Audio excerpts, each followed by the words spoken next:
Vivam! Bem-vindos ao Pergunta Simples, o vosso podcast sobre comunicação. Esta é a semana do Dia Mundial da Saúde e por isso falamos de saúde. Mas a conversa deriva para os direitos humanos e, claro, falamos também sobre a guerra. Se puderem e quiserem, partilhem esse podcast com os vossos amigos, ouçam nas plataformas habituais, Apple Podcast, no Spotify ou uma outra qualquer, e aproveitem e deem uma boa avaliação a este podcast. 5 estrelas é sempre fantástico para que outras pessoas consigam descobrir o Pergunta Simples.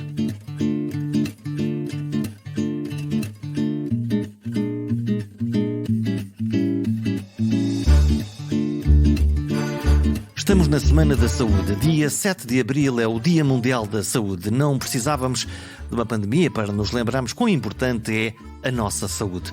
E agradecer o facto de vivemos num país que tem um dos sistemas de saúde mais avançados do mundo. Sim, é verdade, Portugal tem um dos sistemas de saúde mais avançados do mundo. E sim, estamos sempre a reclamar. Sim, aborrece-nos que nem toda a gente tenha médico de família. Eu, por exemplo, não tenho médico de família. O que a consulta do especialista demora mais do que esperávamos.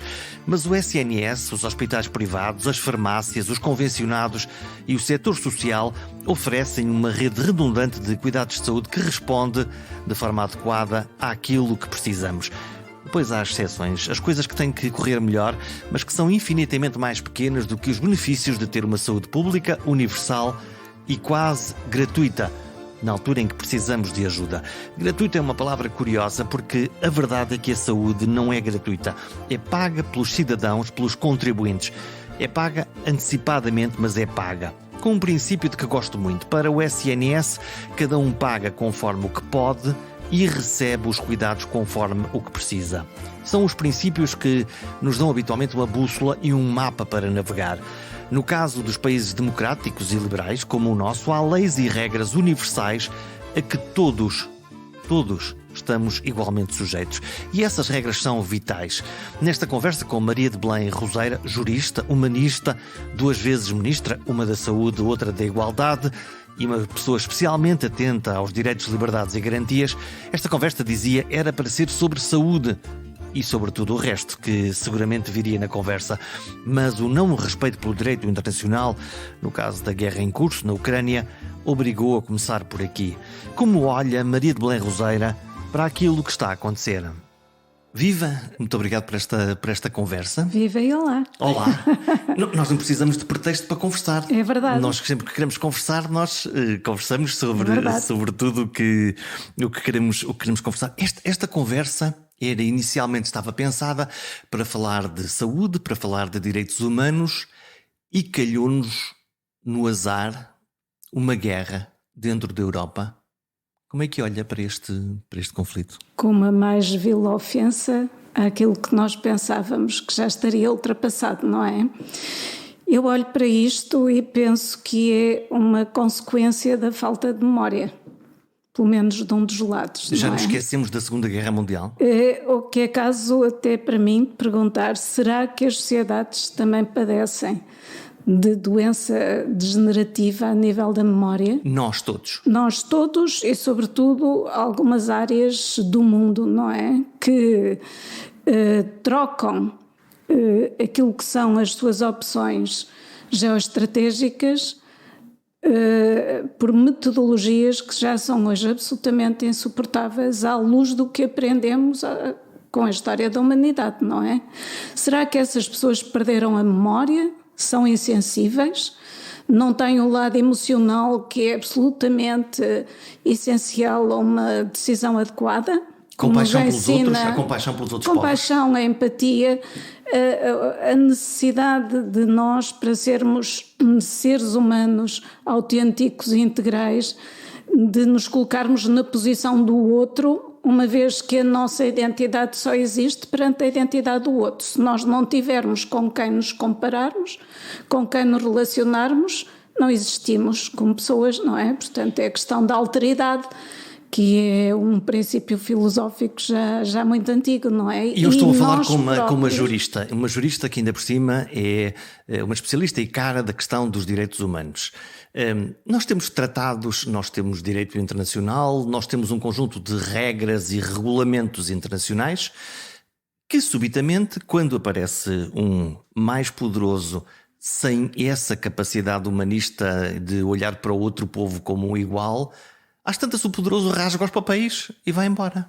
Sim, até nem reconhece a existência de papéis, portanto ignora-os, não precisa de os rasgar, não Então é? para que é que servem os papéis? O que eu acho É uma ilusão nossa? não é uma ilusão, é indispensável. Agora, aquilo que toda a gente reconhece é que nós precisamos de reformar a Organização das Nações Unidas para que ela possa ser mais musculada, tenha capacidade para intervir, para defender aquilo que é a lei internacional. Aliás, é uma das coisas que se aprende logo no início do curso de Direito, é que se nós definimos um comportamento que é antiético, que ofende os direitos dos outros e que tem relevância em termos do bem jurídico ofendido, que deve merecer uma reprovação social, tem que se lhe encostar uma sanção para que, por um lado, haja a dissuasão, porque uma sanção dissuade aqueles que poderiam estar tentados a um determinado comportamento. Não faças isto porque senão acontece daquilo.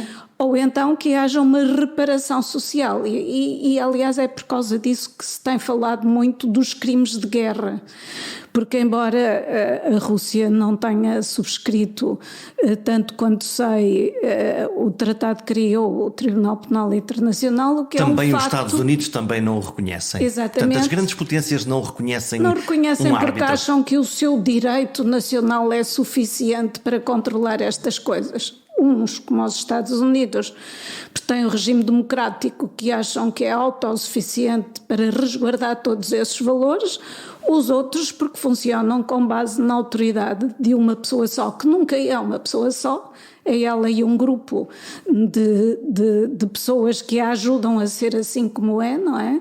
E, portanto, que acham que eles são a lei. E, portanto, ao serem eles a lei, eles impõem o que entendem. E é isso que hoje se passa com a... Isso é uma lei quase do faroeste, sendo que uma ONU fortificada com essa capacidade de dissuasão e eventualmente de intervenção num Estado ou perante um Estado que tem armas nucleares torna este jogo muitíssimo mais perigoso. Com certeza torna esse jogo muito mais perigoso. Agora, aquilo que se pensava era que o facto de haver potências com poder nuclear, não é? Que se dissuadiam umas às outras do seu uso, da sua utilização, porque é destrutiva, tem uma vocação destrutiva a nível do planeta. O que é um facto é que há mecanismos intermédios de fazer guerra que não deixam de ser extraordinariamente destrutivos, embora de uma forma mais localizada. Para além de que há outro tipo de armas, como as armas químicas, que têm um alcance muito superior àquele do território onde são utilizadas. O que torna isto assustador, imprevisível? Assustador e imprevisível porque, ao fim e ao cabo, identificamos mais uma enorme vulnerabilidade para todos nós, não é? Para além daquilo que é o insuportável de uma guerra, que é uma guerra destrutiva, arrasadora, sanguinária, que não traz nada de bom, sob nenhum ponto de vista, nós estamos perante um fenómeno que nos coloca perante as fragilidades que não conseguimos resolver, não é? Isto, obviamente, a guerra é um sintoma do nosso falhanço coletivo? Ou, isto é, vamos olhar para a ação de Putin como alguma coisa onde ele é o culpado e fica o assunto de uma forma simplista resolvida, ou isto é muito mais complexo do que isso? Claro que isto é extraordinariamente complexo, isto tem que ver com a vocação imperialista, digamos assim, de determinados países que pela sua dimensão, pelo seu poder económico, consideram que podem impor a sua lei mesmo não seguindo as regras. Claro que há países que são da área democrática e que às vezes não seguem as regras, não é? Quando nós fomos confrontados com a invasão do Iraque, com a execução praticamente sumária do líder do Iraque, que foi uma coisa horrível de se ver. Saddam Hussein foi enforcado. Exatamente. Com um tribunal foi uma coisa horrível. que, enfim... Pois, quer dizer, coisas que Todos não... temos dúvidas sobre a maneira como aquilo foi feito. E, sobretudo, temos dúvidas daquilo que foram as justificações apresentadas para avançar naquele sentido.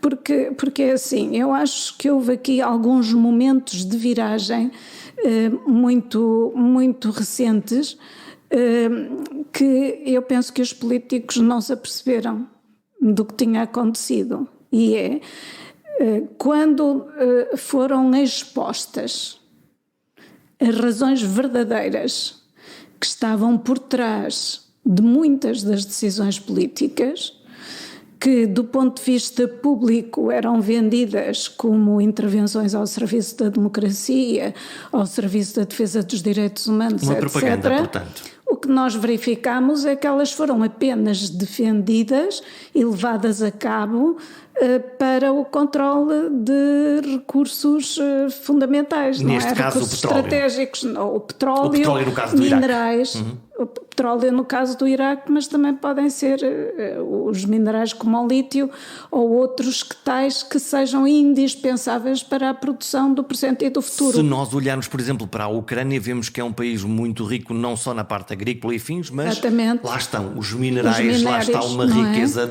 dentro da própria terra. E, portanto, isto tudo decorre de uma visão, que é uma visão, a meu ver, errada, de uma preponderância da economia e de uma instrumentalização de tudo ao serviço da economia. Quando a economia não é nada sem a meta-economia, que é aquilo que leva a que ela seja um instrumento ao serviço das pessoas. Porque eu sou também uma defensora do destino universal de todos os bens. Porquê? Porque nós, quando morremos, não levamos nada. Portanto, isso é o advogar por uma boa distribuição? Também uma boa distribuição, porque as desigualdades matam. E a saúde está para nos mostrar como elas matam, não é? A nossa grande ligação a esta área dos direitos humanos é realmente muito expressiva, é quase mais do que fotográfica. No caso da saúde, nós vemos os pobres ficam mais doentes, os pobres morrem mais cedo e, portanto, a desigualdade, apesar do sistema cobrir toda a gente, Exatamente. Os mais pobres estão mais vulneráveis. À partida são mais vulneráveis. Logo à cabeça. Exatamente, e por isso é que quando nós identificamos estas situações, nós continuamos a defender a universalidade, evidentemente, porque todos somos iguais em direitos e dignidade, mas temos que, em relação a alguns, fazer mais do que relativamente a outros. É aquilo que o Sir Michael Marmot chama o universalismo proporcionalista. Portanto, quem mais precisa deve ter acesso a mais. E, portanto, isto levar-nos-ia muito longe numa conversa em que eu penso que mesmo a forma como nós organizamos a proteção deste direito tão fundamental deve ser objeto quase de fazer as coisas ao contrário. Eu lembro-me muito. Já vamos voltar à saúde, mas eu não quero deixar rapidamente a Ucrânia, porque quero falar de dois tópicos. O primeiro é, não sei se tem falado com o seu amigo António Guterres, o que é que lhe tem dito, ou o que é que lhe apeteceria dizer? Ele está com o maior problema do mundo entre mãos. Pois, evidentemente que o António Guterres tem estado a 500% com isto nas mãos, não é? Ainda aparece hoje, angustiado publicamente? Aparece, eu acho que todos nós vemos como ele aparece angustiado e como toda esta responsabilidade que cai nos ombros do secretário-geral da ONU é algo que o está a atormentar pela tal falta de instrumentos para fazer valer a ordem internacional. A incapacidade? Não é? E, portanto, ou a impossibilidade? eu acho a impossibilidade de acordo com as regras atualmente existentes. Mas essas regras, evidentemente, quando surge um conflito desta natureza, é muito expressivo na urgência da sua mudança e, ao mesmo tempo, é nestas alturas que é mais difícil mudar. Portanto, há mais urgência e é mais difícil. Não é? Há aqui um paradoxo que deve ser um paradoxo que é um tormento pessoal, não é? Conhece-o bem. O que é que estará na cabeça dele? de António Guterres? Eu não gosto muito de me colocar na cabeça dos outros, porque acho que é uma forma de atrevimento, porque cada um de nós é uma identidade única e irrepetível.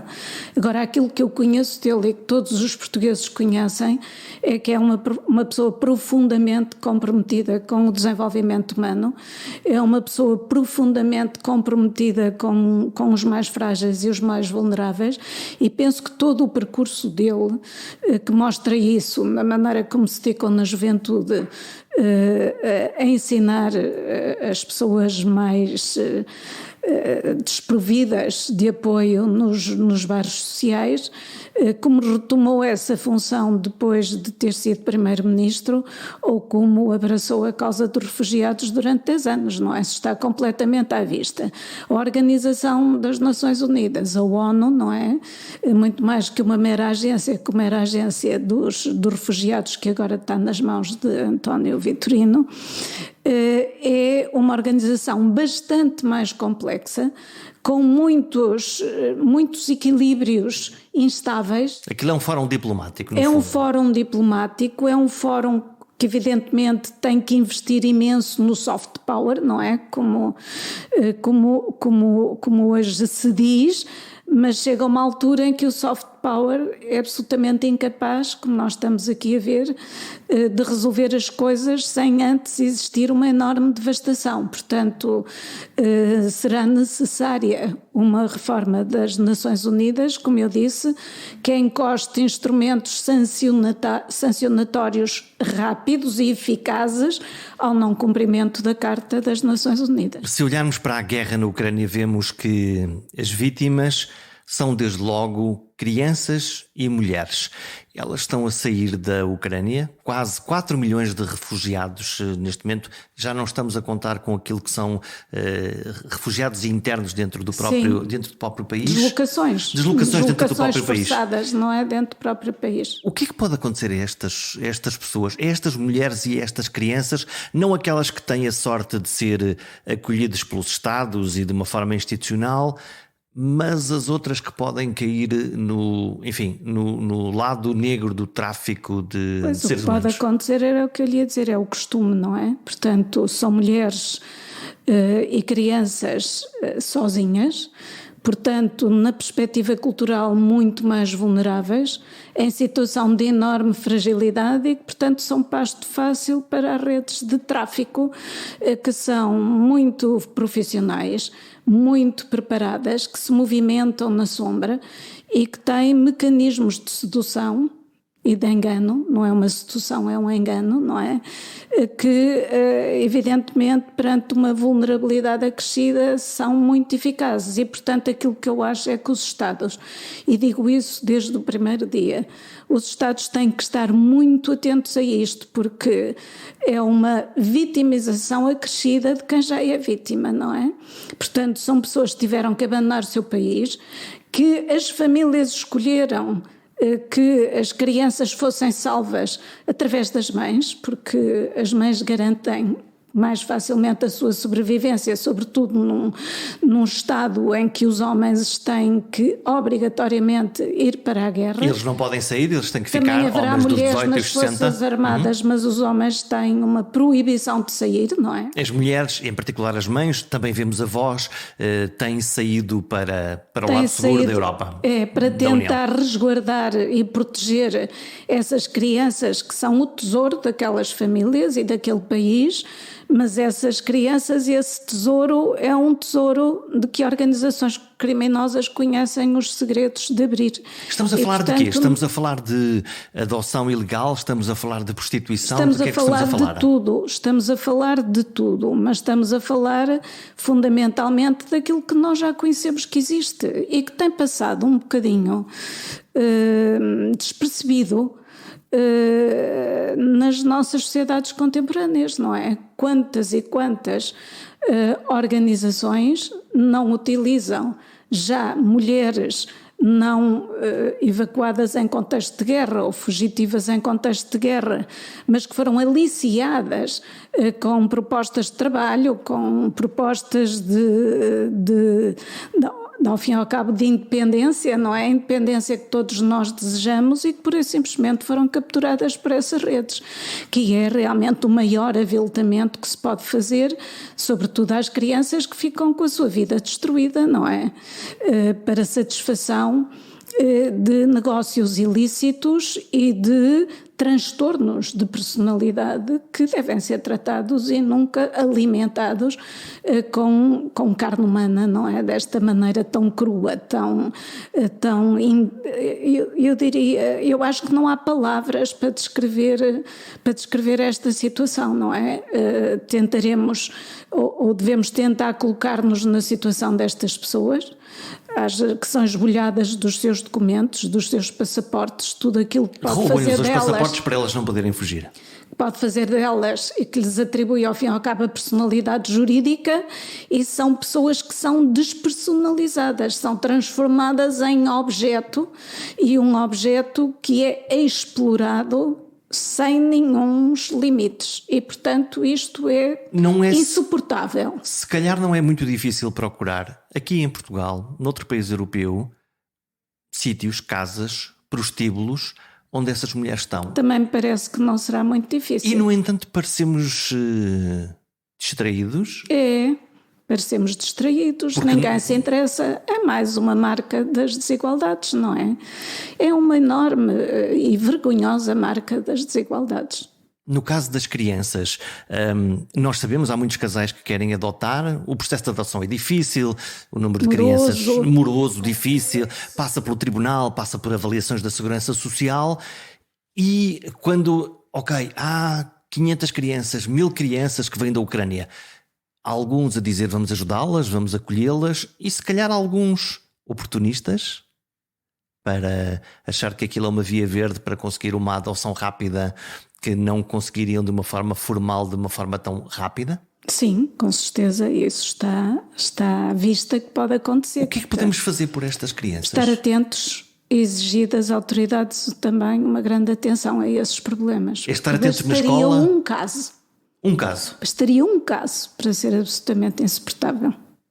Isto temos que estar atentos na escola? Temos que estar atentos... Temos que estar com os olhos abertos, não é? Portanto, fazer perguntas? O que eu costumo dizer, fazer perguntas, tentar perceber, e realmente aí é que vale a pena intervir, não é? Nós às vezes valorizamos muito pequenas coisas que ao fim e ao cabo em termos relativos não prestam para nada, e isto que é o valor de uma vida humana, nós acabamos muitas vezes por não estar suficientemente atentos. Eu acho que nós, se tivermos razão e consciência, não é? Como se diz na Carta dos Direitos Fundamentais, que acho que devemos estar atentos àquilo que se passa à nossa volta para sermos cidadãos e cidadãs ativos e intervenientes naquilo que é verdadeiramente estruturante e importante. Vamos olhar para a nossa democracia, vamos olhar para as democracias liberais. Nos últimos anos, lá está, andamos distraídos e subitamente aparece um Trump na América, subitamente aparece um Brexit, subitamente aparecem movimentos de extrema-direita com patrocínio, algures que nós não conhecemos bem. É a nossa fragilidade, este nosso sistema é assim tão frágil? Eu acho que a nossa condição humana é muito frágil, é muito variada, não é? E portanto, quando se começou a construir o edifício do direito, foi precisamente para regular as relações à sociedade. Por sem essa regulação, nós podemos comportar-nos da maneira mais imprevista e mais agressiva relativamente aos outros. Um livro das regras. E por isso é que os Estados de Direito, como nós hoje os conhecemos, na sua formulação democrática, que com todos os seus defeitos é o único regime que garante o respeito pelos direitos humanos, existem instituições a nível nacional e a nível internacional no sentido de tentar preservar e defender esses direitos, não é?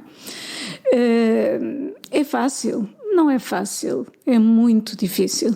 É muito difícil precisamente porque o nosso contexto, o contexto que nos faz, também é muito diverso, não é verdade? E portanto nós, a opinião pública, protestamos, nós estamos muitas vezes em desacordo e isso torna isto mais difícil de gerir porque é a regra das coisas.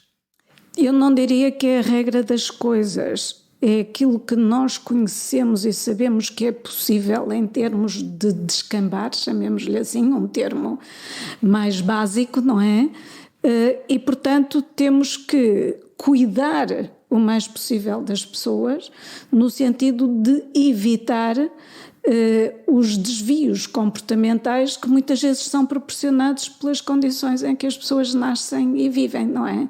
E por isso é que nós começamos, enquanto sociedade, a apostar naquilo que é o primeiro de todos os direitos, que é a liberdade. Primeiro de todos os direitos no sentido da cidadania, não é a liberdade.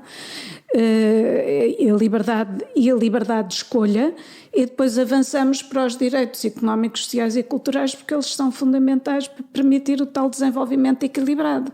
E mais recentemente começamos a ver, como dizia Robert Kennedy, que nós já nos esquecemos, que o PIB mede muita coisa, exceto aquilo que é verdadeiramente importante para as nossas vidas.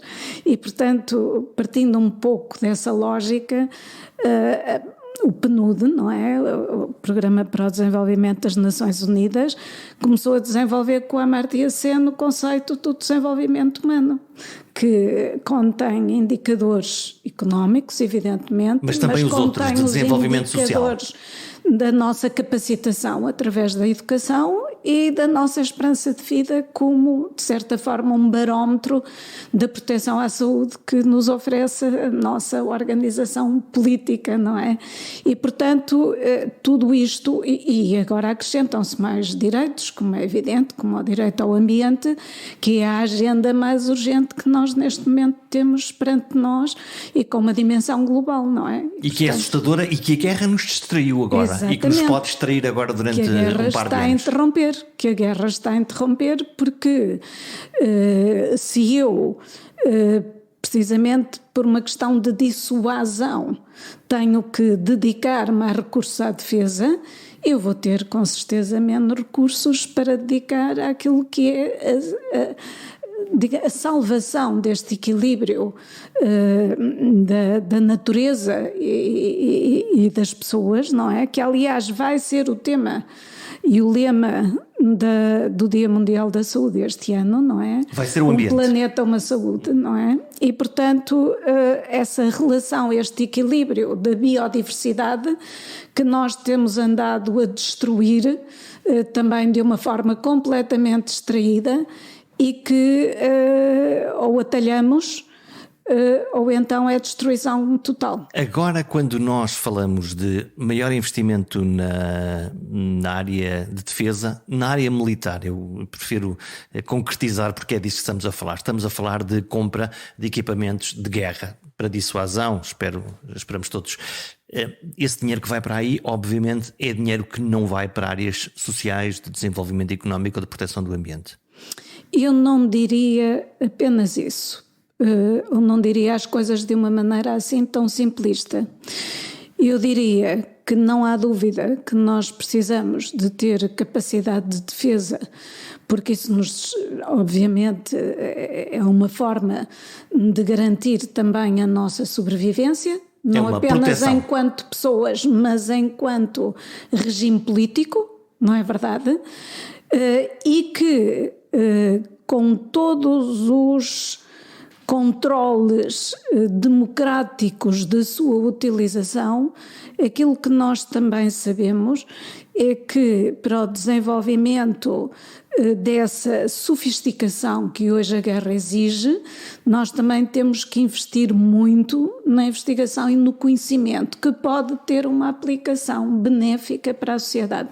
Se eu bem percebi, nós podemos investir dinheiro para desenvolver a tecnologia que nos defenda, mas depois exatamente. Essa tecnologia pode ser não só o desenvolvimento científico ser reaproveitado com corpos científicos, mas depois aproveitar esses avanços para o uso da nossa vida civil. Para benefício da nossa sociedade. Quando nós hoje falamos na cirurgia robótica, ela surgiu precisamente com um aproveitamento extraordinário a nível da saúde, não é? Em termos de precisão, em termos de eficácia, em termos de capacidade curativa, portanto. Ou então, se pensarmos no diabo da guerra nuclear, do nuclear, Exatamente. de facto o nuclear também nos dá energia e de facto o nuclear também nos dá tratamento. Equipamentos que curam o cancro, ou que tratam o cancro. Portanto, Exatamente. há aqui um balanço. E o que é que os Estados democráticos devem garantir? Que não há tráfico de armas, que não sustentamos os negócios clandestinos dessa natureza e que tudo é feito de acordo com as regras que nós achamos que são as regras adequadas neste domínio. O que pressupõe uma ética. O que pressupõe uma ética e pressupõe atenção e competência. De atenção e competência. Eu, por acaso, eu comprei o livro das Sociedades Complexas do Daniel Innerarity e ele deu também uma entrevista muito interessante ao Expresso, em que ele chamava a atenção para a complexidade das sociedades de hoje em dia e da forma como estes ciclos de 4 anos da democracia são muito pouco amigos de opções estratégicas que têm que ser construídas com um horizonte mais longínquo. Eu tenho que a provocar agora. Esteve no governo 4 anos, com Sim. António Guterres, 95-99, e depois mais 1 ano e meio como Ministra da Igualdade. É um bom tópico que é como é que funciona um governo lá dentro a gerir exatamente esse ciclo. Ganhamos as eleições e agora as eleições são daqui a 4 anos. Como é que é essa gestão política interna? Eu acho que essa gestão política e a saúde é muito interessante. A saúde e a educação são nesse aspecto e a segurança social também, como é evidente, mas a saúde é muito interessante porque é assim, nós temos que atender à doença que existe. Uhum. Ela está aí, os doentes estão à porta do hospital e nós temos que os ajudar. Mas temos que evitar que as pessoas adoeçam. Muito bem. E isso faz-se através da prevenção. Qual é a diferença temporal entre estas duas agendas? O tratamento é já. Não é inadiável. Inadiável. E o problema às vezes é do adiamento que se faz, ou pela inexistência de recursos, ou pela sua má organização, etc. E se não houver, e já agora, se me permite, se não houver uma resposta a esse tratamento, isto significa que as pessoas não têm consulta no seu médico de família ou que as pessoas não têm a cirurgia de que precisam. Ou começam por não ter médico de família sequer, não é? E começam a protestar. Exatamente. Começam a protestar e lá está o Ministro da protestar, Saúde, ai Jesus, não é? Começam a protestar, mas quer dizer, uma coisa é não ter os recursos, não é? E ter que os formar e em saúde a formação dos recursos humanos é muito longa para ser boa. Portanto, não é verdade? Não é fácil e por do isso pé é para a que mão os de nossos resolver. recursos humanos são tão cobiçados. Porque são valiosos. E são valiosos e bem preparados, não é? São valiosos porque há falta, hoje em dia há falta em todo lado, com o envelhecimento demográfico há muita falta e também com a crescente especialização, não é? A crescente especialização também, de certa forma, provoca alguma falta de recursos humanos. E, portanto... Então e a prevenção do outro lado? A prevenção é indispensável para evitar que as pessoas adoeçam e, sobretudo, para garantir que nós acrescentamos mais vida aos anos. Porque em Portugal há um problema gravíssimo, nós estamos bem em todos os indicadores de saúde, exceto nos anos de vida saudáveis depois dos 65 anos, que, em meu entender, deve constituir um fator de mobilização nacional como constituiu nos anos 70 a redução da mortalidade materna e infantil. Está a ver? Só que a redução da mortalidade materna e infantil pode ser conseguida com investimentos fundamentalmente na área da saúde. Esta questão dos 65 anos é mais vasta. É mais vasta e obriga a saúde em todas as políticas, que é o mais difícil de conseguir, porque temos uma cultura de intervenção vertical e não uma cultura de intervenção intersetorial. Isso quer dizer o quê? Para as pessoas conseguirem perceber... Isso quer dizer... Eu vou responder à sua pergunta, porque se calhar Jorge Correia já se esqueceu dela, mas eu não me esqueci. Quer dizer, enquanto eu nos 4 anos posso fazer muita coisa daquilo que é imediato, que está aí, tratar os doentes. E que é fácil justificar ao Ministro das Finanças ou ao Primeiro-Ministro e convencê-lo que é muito importante investir aqui ou acolá? Na questão da prevenção. Eu sei que aquilo que eu começo a fazer hoje produz efeitos positivos daqui a 20 anos.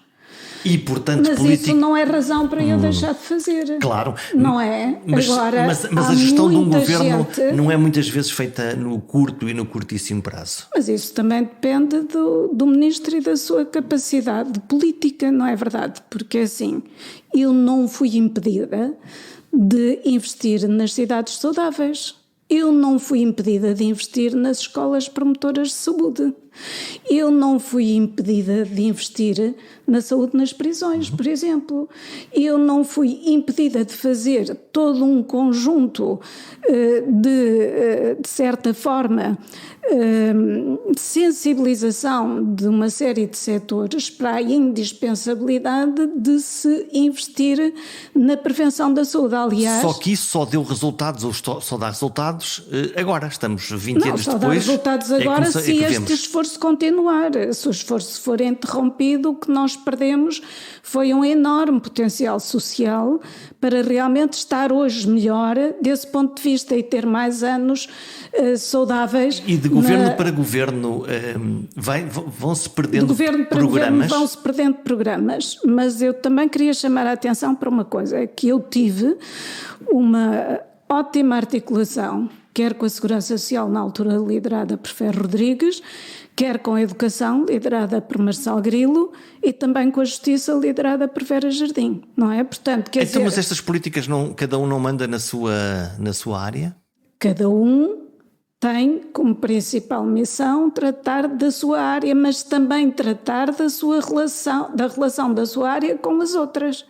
E a saúde é beneficiária ou prejudicada daquilo que se faz nas outras áreas e, portanto, é que nós temos muito que intervir a nível quer da formulação política do ponto de vista mais estratégico global para o país, não é? Em determinados domínios, no da prevenção também, e depois convencer os nossos colegas, quer dizer, as pessoas eram muito inteligentes e, portanto, percebiam muito rapidamente a importância desta agenda e colaboravam com ela.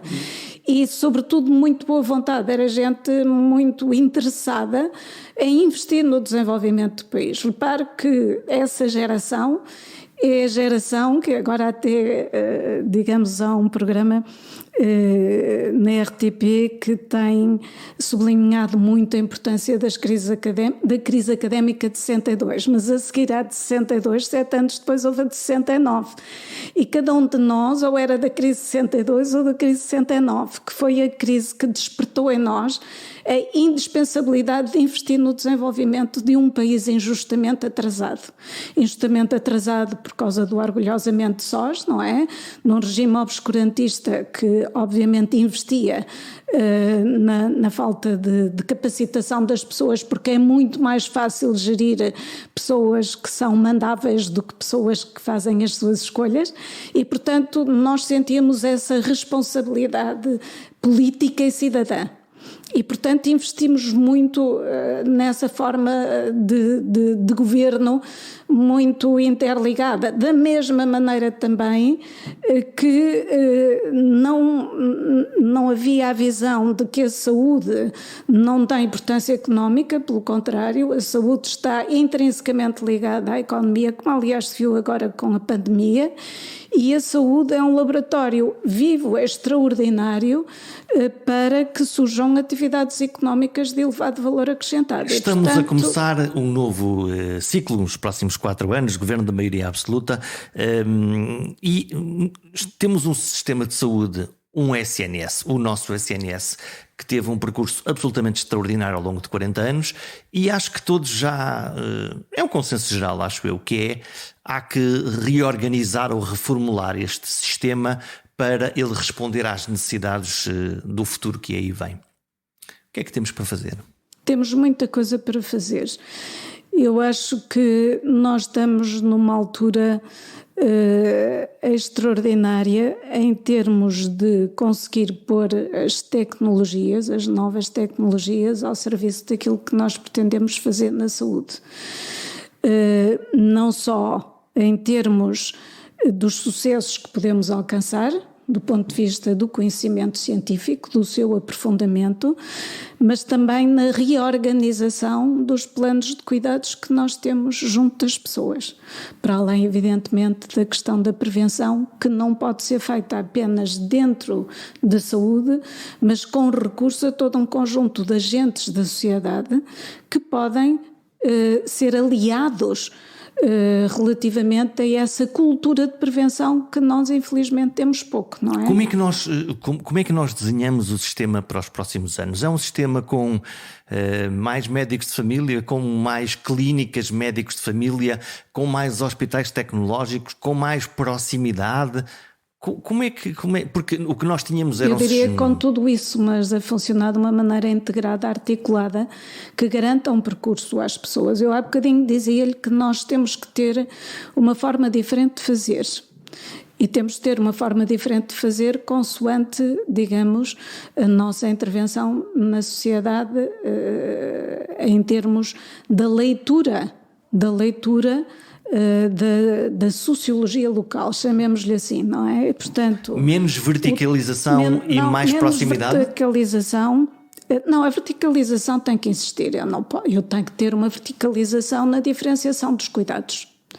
Porque quer dizer que determinadas intervenções em saúde tecnologicamente muito complexas têm que estar concentradas. Têm que estar concentradas porque é isso que faz a mão. No São João no Porto, no Santa Maria, no Chuc, nos grandes hospitais. Isso é o que faz a mão, não é? Quer dizer, é a quantidade dos casos. E há muitos que até, com certeza, em Portugal não será adequado desenvolver se nós não tivermos uma casuística suficiente para nos apetrechar com o melhor conhecimento, com a melhor forma de intervir nessas áreas. Quando temos uma centralização, também conseguimos que o pessoal de saúde e as tecnologias possam ser usadas de uma forma mais eficiente e com melhores ganhos para aqueles doentes. Exatamente. Com maior sucesso, digamos assim, não é?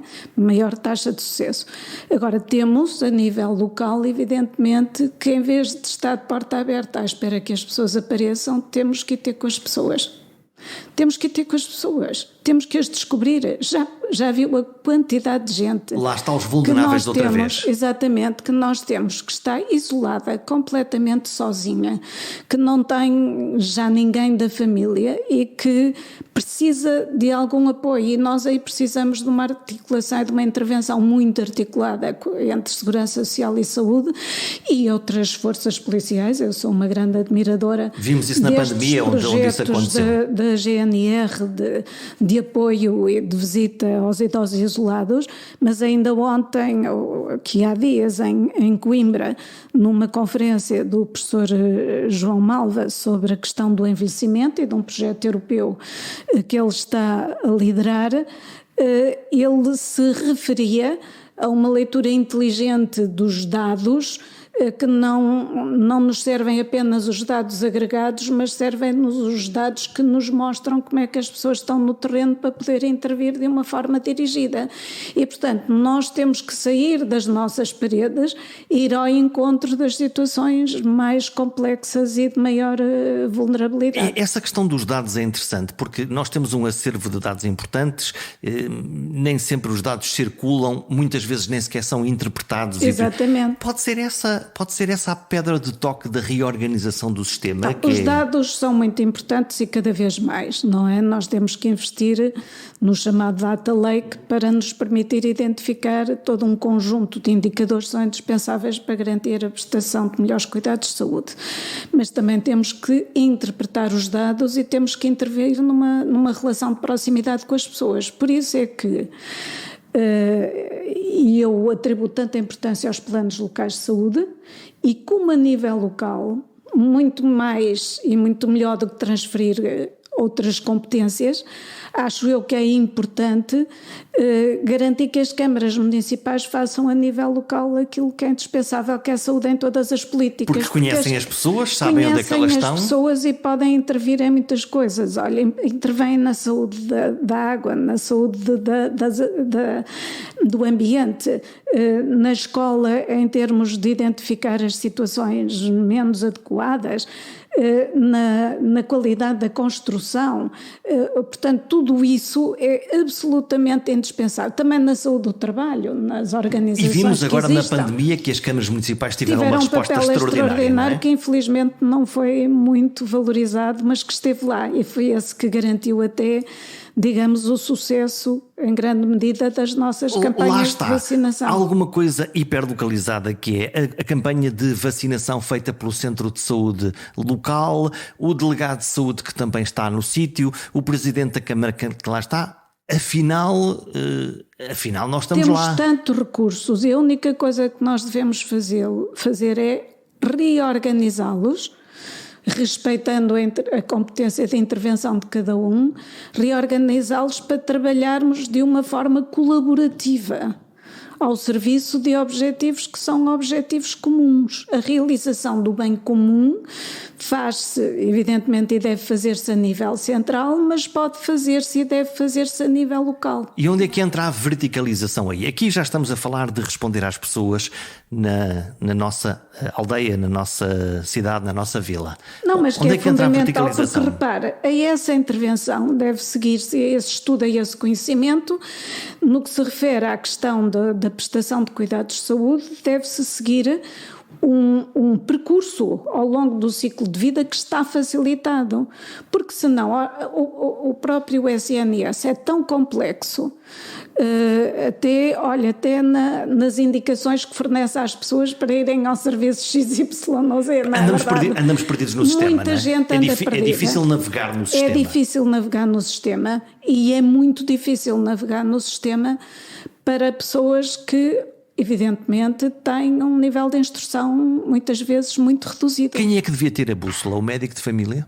O médico de família é muito importante, como é evidente, a equipe de família. Médico, enfermeira, saúde, o administrativo é que poderiam dar aqui uma ajuda? Não, todos podem dar e em articuladamente com a segurança social, também como é evidente, porque a saúde não percebe de intervenção na pobreza propriamente dita do ponto de vista da insuficiência de recursos pecuniários, mas sabe a consequência disso e, portanto, tem que saber como é que lida com pessoas que têm essa contingência, não é verdade?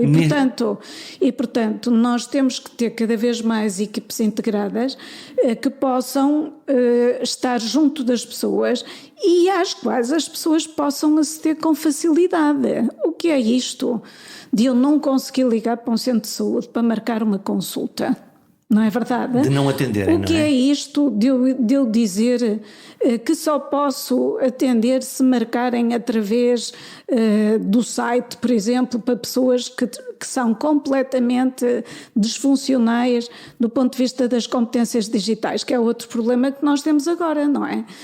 Como é que eu posso, por exemplo, usar a saúde para ao mesmo tempo garantir a essas pessoas uma alfabetização digital? Já viu? É que a saúde é extraordinária, porque a saúde é tão valorizada pelas pessoas que é realmente muito sofisticada nela própria, mas também pode ser muito sofisticada em ajudar que determinados avanços sociais aconteçam mais depressa. É um motivador. Deixa-me lá aprender como é que funciona esta aplicação que é para conseguir funcionar. E realmente nós aí também temos que pôr as escolas, as juventudes universitárias a ajudar os mais idosos a fazerem determinado tipo de coisas. Há uma coisa extraordinária Nunca que é... esquecendo a sensibilidade dos dados de saúde, não nos esqueçamos que eles têm que disso. ser protegidos, eles têm que ser anonimizados. Anonimizados, sim. Para a garantia da nossa própria segurança. Exatamente, e do exercício de outros direitos fundamentais. Mas não de uma forma agregada. Os nossos números agregados, desde que eles não sejam identificáveis, não vê aí nenhum problema nisso. Nenhum problema nisso, e aliás a proteção de dados garante-o, não é? O problema que nós temos é que há aí muitas confusões. Capelinhas? Não diria capelinhas, há muitas confusões. Há pessoas que às vezes ainda não sabem que a informação pessoal é de cada um de nós. Portanto, quem decide o que fazer com ela é cada um de nós. Não é do senhor das finanças, não é do senhor do hospital, não é do senhor da Câmara Municipal. Não. É nossa. É nossa. É nossa. E, portanto, nós é que dizemos se deve haver acesso aos dados desta ou daquela entidade e não, digamos, o serviço que diz. ou a gestão coletiva do sistema que o diz. E então há um conjunto de regras, obviamente, para a proteção dos dados, todavia... Tem que ser rigorosamente cumpridas. E escrutinado. Mas se eu quiser partilhar mais dados da minha saúde, da minha intimidade, também não posso, porque lá está, a regra geral não permite que eu exerça de uma forma mais liberal esse direito de partilha. Não, ainda não permite, porque há uma confusão com a interoperabilidade dentro do SNS e a interoperabilidade mais vasta. E hoje em dia, do ponto de vista técnico, nós conseguimos pôr barreiras no sistema que permitam que o acesso a determinados dados seja feito com todas as proteções. E com o registro. E com registro, claro. As proteções também, eu quando falo nas proteções, estou a incluir aí o registro. Eu sei quem a determinada hora e em determinado dia acedeu a quê. Aliás, nós se quisermos, para as pessoas que nos estão a escutar, se nós formos ao MySNS ver lá as nossas consultas e cirurgias, aparece lá no fim, este ficheiro foi acedido pelo médico X, pela enfermeira X, no dia X às tantas horas. Está lá uma assinatura. Pronto, mas o que eu queria dizer é assim, para a própria eficiência e eficácia do sistema, não faz nenhum sentido. Como sabem, em Portugal nós temos as duplas e triplas coberturas que nunca mais acabam. E é normal que naquilo em que há cobertura as pessoas vão à privada por uma questão de rapidez ou porque têm uma relação especial com um médico e que façam determinado tipo de exames aí. Não faz nenhum sentido se eu, na sequência do diagnóstico que me foi transmitido, tiver que ir ao SNS porque é necessária uma intervenção de outra natureza ou até é necessária uma segunda opinião, que eu não possa levar os exames, quando eu digo levar não é fisicamente, não possa ter acesso aos exames que eu fiz noutro sítio. E o que acontece habitualmente é que repetimos os exames e as análises, as radiografias e as taxas e por aí fora. Com um enorme custo coletivo e com risco acrescido, porque muitos desses exames têm um grau de risco maior ou menor, em função da natureza do exame, mas que não deixa de ser um risco e é sempre um sacrifício. Sim, é mau para a carteira, é mau para o doente, é mau para o sistema, é mau para toda a gente. É mau para toda a gente. E portanto, a pergunta final é, se isso é tão óbvio, porquê é que não resolvemos esse problema? Em primeiro lugar, há problemas técnicos a resolver, mas esses são problemas que têm que ser resolvidos, porque nós hoje temos conhecimento no país que permite fazê-lo. Em segundo lugar, sendo nós um país relativamente pequeno, eu acho que deveríamos garantir um avanço muito grande nesse domínio. Estarmos na liderança da Europa, por exemplo? Por exemplo. A minha ambição nesse aspecto é sempre desmedida. É uma grande ambição. Não é uma grande ambição, porque está ao nosso alcance. E se está ao nosso alcance, porque é que nós não a agarramos? Nós temos engenheiros fantásticos. Temos técnicos fantásticos, temos médicos fantásticos, temos enfermeiros fantásticos, temos gente que está a desenvolver projetos lindíssimos e eu estou no âmbito de alguns júris que permeiam iniciativas dos profissionais que têm que ser suportadas e acarinhadas. Então falta o quê?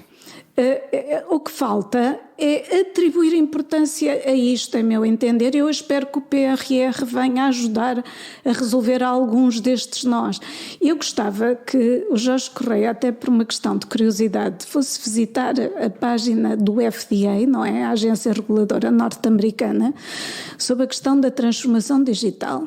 E há lá um sítio em que eles dizem: na FDA está entusiasmada com as potencialidades da transformação digital na saúde. Agora veja-me, o Jorge Correia, se nós temos alguma entidade reguladora que se manifesta entusiasmada, porque alguém que se manifesta entusiasmado é sinal de que não vai funcionar dificultando as coisas, o que não quer dizer que facilite. Não dificultar não é facilitar, é não arranjar entraves para além daquilo que é adequado e necessário para salvaguardar a tal sensibilidade da informação. Mas dá um sinal político de Dá dizer um sinal é por aqui. político de avançar. Dá um sinal político de que nós não podemos gerir. Neste caso concreto aplicado a nós não podemos gerir o SNS criado em 1979 com os instrumentos dos anos 70. Nós temos que o gerir, que o organizar e que o oferecer e que o disponibilizar de acordo com os instrumentos do século XXI. O futuro já chegou. O mundo em mudança trouxe boas e más notícias. No campo da saúde, as necessidades mudaram. As populações estão envelhecidas. A qualidade de vida nos últimos anos de existência é pior cá que noutros países desenvolvidos e há menos doenças agudas e mais crónicas. O cancro caminha para ser crónico. As demências e outras doenças de quarta idade vão subir. A tecnologia ajuda a encontrar soluções, a ligar doentes e prestadores, e a ordem para prevenir e evitar doenças evitáveis é crítica para reduzir o peso social e económico para o nosso país. E há que aprender, medir bem para decidir bem, para ouvir a vontade e o desejo dos cidadãos. É preciso escutar com atenção. Até para a semana.